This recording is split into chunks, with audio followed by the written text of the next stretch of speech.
Historia de la filosofía. Volumen 1. Sección 117. Parte tercera. Filosofía escolástica. Capítulo 14. San Alberto Magno. Esta es una obra del maestro Nicolás Abagnano. 270. Metafísica.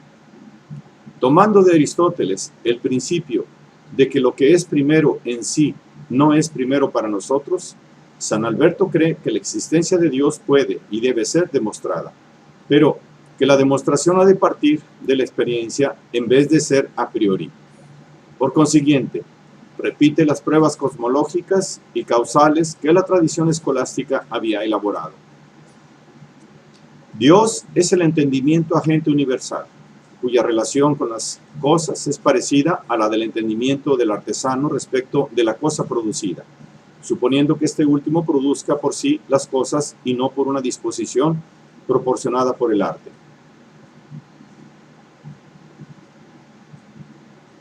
Como intelecto, Dios tiene en sí mismo las ideas, es decir, las especies o razones de todas las cosas creadas, pero estas ideas no son distintas de Él, aunque se diferencien con relación a las propias cosas, ya que Él solo se conoce a sí mismo y se conoce inmediatamente sin ninguna idea o especie intermedia.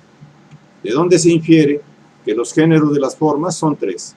El primero es el de las formas que existen antes que las cosas, es decir, en el intelecto divino, como causa formativa de ellas.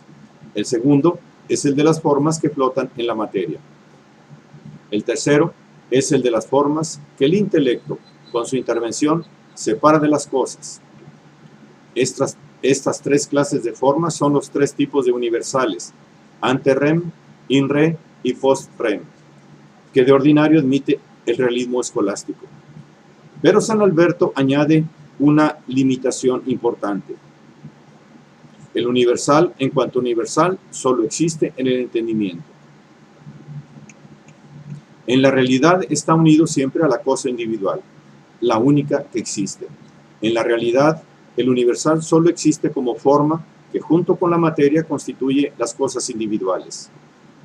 Es la esencia de las cosas, esencia singular o que puede comunicarse a más cosas. Además, es el fin de la producción o composición de la sustancia que la materia desea realizar y es lo que da el ser y la perfección, el acto o aquello en que se encuentra.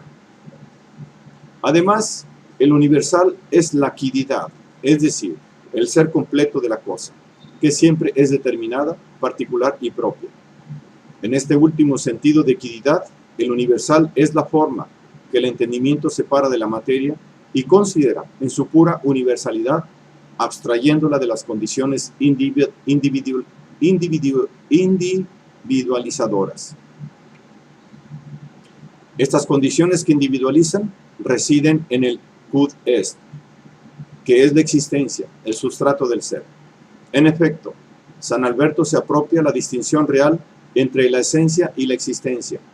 Todas las criaturas están compuestas de una quiddidad o esencia y de un sustrato de esta esencia. El qua est es la forma total, el quod est es el todo mismo al que pertenece la forma. Esta composición es también propia de las criaturas espirituales, a las que San Alberto no concede que estén compuestas de materia y forma, oponiéndose así a Avicebrón y a los escolásticos agustinos o agustinianos. Ahora bien, el principio de individualización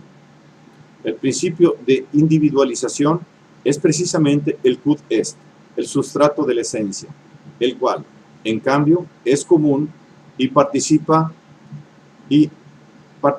por varias cosas. Y dado que en las cosas corpóreas el quod est es la materia, podemos decir que en ellas el principio que individualiza es la materia, aunque no como materia, sino precisamente por ser soporte de la esencia, sustrato real de la cosa. Sin embargo, el punto en que el aristotelismo parecía no poder conciliarse con la revelación cristiana era la eternidad del mundo. Los peripatéticos musulmanes habían elaborado rígidamente el concepto de la necesidad absoluta del ser como ser, y de este principio habían deducido, en primer lugar, la necesidad de la creación por parte de Dios, por ser inherente a su esencia que se conoce a sí misma. Y luego, por consiguiente, la eternidad de ser creado. El único que consiguió en cierto modo justificar la contingencia del acto creador y del ser creador, es decir, el comienzo del mundo en el tiempo, aunque manteniendo intactos los puntos básicos del aristotelismo, fue Moisés Maimónides. Precisamente a él, al que llama Rabí Moshe o Moshe egipcio, se refiere explícitamente San Alberto, que siguió muy de cerca sus huellas. Maimónides había justificado el comienzo del mundo en el tiempo al enseñar que el acto creador era contingente y por tanto que el ser creado no era necesario. San Alberto sigue el mismo camino. La principal prueba que aduce es la diversidad de los efectos que derivan de la única causa creadora. Esta diversidad solo puede explicarse recurriendo a la libre voluntad de Dios. Si admitimos que todos los cuerpos han llegado a ser por elección y voluntad, hacemos posible la gran diversidad que presentan. Hemos demostrado que el ser que actúa con libertad tiene libertad para producir acciones diferentes. La diversidad que vemos en las órbitas de los cielos no tendrá, por consiguiente, otra causa que la prudencia que ha ordenado y constituido previamente esta diversidad según una razón ideal. Pero a este argumento, tomado de Maimónides, San Alberto le añade el derivado de la consideración de la diversidad del ser creado respecto del ser de Dios. Ambos no pueden seguir el mismo patrón. Si la eternidad es la medida de Dios, el tiempo ha de ser la medida del mundo. Si Dios es anterior al mundo por ser su causa, el mundo no puede tener la misma duración que Dios. Para San Alberto, esta razón es bastante poderosa para justificar la opinión de que el mundo fue creado, y le parece también mejor que las razones que Aristóteles aduce para defender la tesis opuesta, pero no es bastante fuerte para servir de demostración. La conclusión es que el comienzo del mundo por creación no es una proposición física y no puede demostrarse físicamente. Sin embargo, la no necesidad del ser creado es cierta. La creación de Dios es libre por completo y es un acto de voluntad cuya única causa es Él mismo. El acto creador no implica ninguna relación necesaria de Dios con la cosa creada, sino tan solo una dependencia de la cosa creada respecto de Dios, pues la cosa creada empieza a ser a partir de la nada. 271. La antropología. San Alberto negó la composición helimórfica de las sustancias espirituales. No admite que el alma esté compuesta de materia y forma. Sin embargo, reconoce la composición propia de todas las criaturas de existencia y esencia. El quod est y el qua est y el qua est. El hombre, que como todos los demás seres sublunares participa de la naturaleza corpórea, se distingue de los demás seres por la forma que anima su cuerpo, es decir, por el alma. Por tener la función de determinar e individualizar en el hombre la materia corpórea, el alma es la forma sustancial del cuerpo. Como acto primero del cuerpo, el alma lleva el cuerpo al ser. Como acto segundo, lo induce a actuar. Las tres potencias del alma, vegetativa, sensitiva y racional, constituyen una sola forma y una sola actividad. Aquí, San Alberto rechaza la doctrina de la pluralidad de las formas, que, por el contrario, admitían los agustinianos de su época. Pero el problema fundamental de la antropología de San Alberto Magno sigue siendo el mismo que el del aristotelismo, es decir, el problema del intelecto. San Alberto tiene que combatir la típica teoría del aristotelismo musulmán, la unidad del intelecto humano, teoría que excluye la multiplicidad de las almas después de la muerte y por consiguiente la inmortalidad individual. Como hemos visto, el argumento principal de esta tesis era que las almas están individualizadas por los cuerpos a que están unidas y por tanto, al disolverse el cuerpo, cesa la individualización. Al admitir como Ibn Gabirol una materia espiritual individualizadora del alma, los contemporáneos de San Alberto, Alejandro de Ales y Roberto Crosetete, consiguen apartarse del argumento averroísta. Pero San Alberto niega la existencia de una materia espiritual y por tanto no puede recurrir a la materia. para justificar la individualidad del alma separada. Por ello, ha de recurrir al Quod Est, al sustrato de la esencia. El Quod Est lleva a cabo en los seres espirituales la misma función individualizadora que la materia verifica en los seres corpóreos. El principio que hace subsistir la naturaleza común y la determina al individuo tiene la propiedad de un principio material. Por ello, muchos filósofos lo llaman nihiliatis, nombre derivado de la palabra ile. La palabra iliatis se usa precisamente en el Liber de Causis.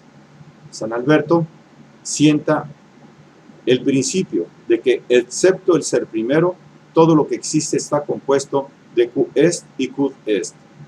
Y así puede admitir la individualidad del alma en cuanto alma, una individualidad relacionada con la esencia misma del alma y que, por lo tanto, ni la muerte puede separar de ella.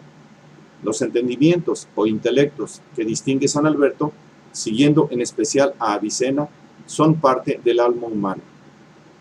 El entendimiento agente deriva del Quod Est, es decir, de la esencia del alma, que es acto. El entendimiento posible deriva del Quod Est, o sea, de la existencia del alma, que es potencia. Por lo tanto, el principio de individuación del entendimiento es el intelecto en potencia, que individualiza el entendimiento agente. Este último es como una luz, imagen y semejanza de la causa primera. Gracias a él, el alma abstrae las formas inteligibles de las condiciones materiales y las reduce a su ser simple. El entendimiento agente y el posible están unidos entre sí y constituye el intelecto formal, que es a su vez simple o compuesto. El intelecto simple tiene por objeto conocer los términos simples, conceptos. El intelecto compuesto, o bien, tiene por objeto los primeros principios y entonces se le llama innato. O es intelecto adquirido, intellectus adeptus, en cuanto se adquiere mediante la investigación, la doctrina y el estudio. El intelecto adquirido es también llamado especulativo por San Alberto. El mismo intelecto formal, cuando dedica su luz a la acción y no a la especulación, al bien en vez de a la verdad, es intelecto práctico. Dado el carácter divino y espiritual de su función intelectiva, el alma no depende del cuerpo, por ello no perece con él. En su actividad intelectual, el alma es causa de sí misma y sus mismos objetos son incorruptibles. La muerte del cuerpo no la afecta. De este modo, San Alberto, aunque acepta algunos puntos básicos del aristotelismo, cree que ha logrado garantizar, contra las doctrinas erradas del propio aristotelismo, las verdades fundamentales del cristianismo. Los demás aspectos de su antropología carecen de originalidad. Atribuye al hombre el libre albedrío como potencia especial que le pertenece por naturaleza. Para él, la esencia del libre albedrío consiste en la facultad de escoger entre las diferentes alternativas que la razón ofrece al hombre. Toma de Alejandro de Ales la teoría de la conciencia y de la sindéresis. La conciencia es la ley racional que obliga al hombre a obrar o a no obrar. La sindéresis es la disposición moral determinada por esa ley, el hábitus que conduce al hombre al bien o le hace arrepentirse del mal. Junto a las 4 virtudes cardinales que, como Pedro Lombardo llama adquiridas, San Alberto pone las 3 virtudes infusas: fe, esperanza y caridad.